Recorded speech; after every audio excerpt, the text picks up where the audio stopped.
រឿងសំដែងខ្នាតខ្លីតែភក្តីសម្រាប់ខ្លួនឯងគេសំដែងយើងហួងហែងធ្វើដូចមែនទេគេខូចចិត្តរឿងស្នេហាគេយើងទុំនេះឲ្យគេខ្ចីលេងខ្ចីសំដែងប្រាប់គេឯងថាជាសង្សារពេលស្និទ្ធស្នាលខ្ញុំច្រាលបេះដូងលំភ្លេចខ្លួនដើរហួព្រំដែងផុតសំដែងគេក៏លែងដៃយើងតទីតួសង្សារคล้ายคล้ายម្នាក់នេះស្រាប់តែចេះប្រច័នមាទៀមទាស្នេហ៍ទីចង់ក្បែរទាំងក្រៅសាច់ឬអូនជាមាគ្នាវិញហើយទើបលែងហៅបងបាញ់ឈឺពីចប់រឿងអ្នកបាត់បងស្នេហ៍ទៅជាបងគេគ្រាន់ខ្ចីសំដែងលេងសើចឈួតខ្លួនឯងស្រឡាញ់គេមែនជុំវងវិញខ្លួនឯងជួញទុកខ្លួនឯងសួរខ្លួនឯងថាជាអ្នកណាជប់ស្រមៃថាគេមានចិត្តយល់ការពិតបាញ់ឈប់ចិត្តស្រឡាញ់គេលោកនេះមនុស្សល្អច្រើនក៏កុំទៅឆោតនៅឈឺព្រោះគេទុករឿងស្នេហ៍ដូចរឿងនេះទៀតទៅចោ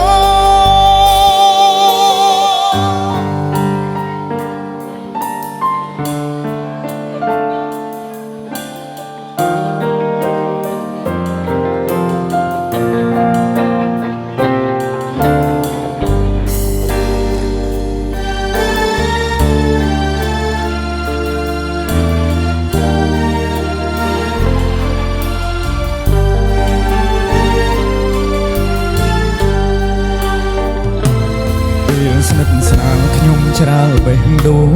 លំភ្លេចខ្លួនដើរហួព្រំដែនផុតសំដែងគេក៏លែងដៃយើងតទី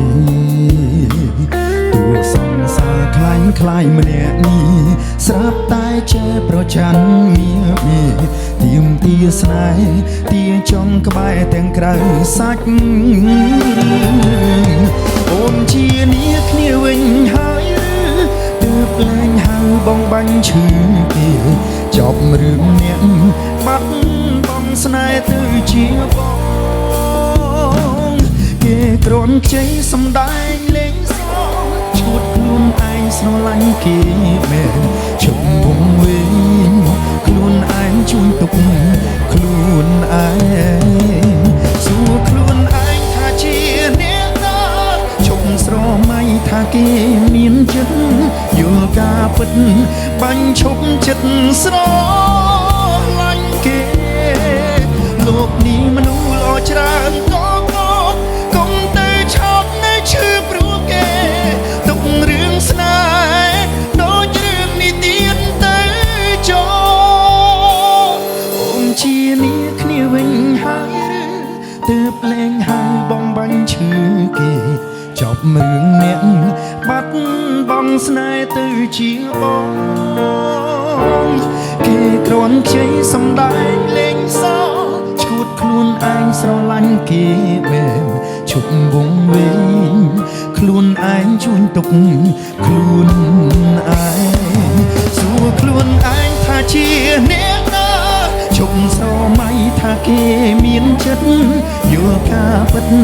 បាញ់ឈប់ចិត្តស្រឡាញ់គេលោកនេះមនុស្សល្អច្រើនក៏កុំទៅឆោតនៅឈឺព្រោះគេទុករឿងស្នេហ៍ដូចរឿងនេះទៀតទៅចោ